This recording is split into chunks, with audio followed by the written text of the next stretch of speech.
ও আল্লাহর বান্দা, আজকে যারা নামাজে মসজিদে যাও না, পাঁচ বেলার নামাজ পড়ো না, কিয়ামতের দিন আমার নবী তোমাদের চিনবেও না।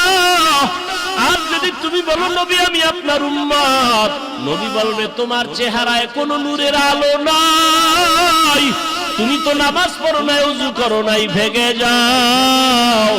আমার নবী যদি তোমাকে ভাগিয়া যাওয়ার কথা বলে, উপায় নাই, জাহান্নামে যাওয়া ছাড়া উপায় হবে না।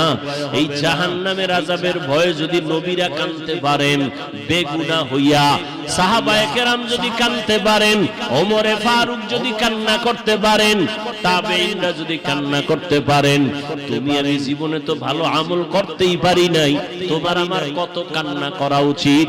ও আল্লাহর বান্দা, এখনো সময় আছে, তওবা করে নাও। জীবনে তো নামাজ কম ছাড়ো নাই, বেপরদায় কম চলো নাই, মা বাবার সাথে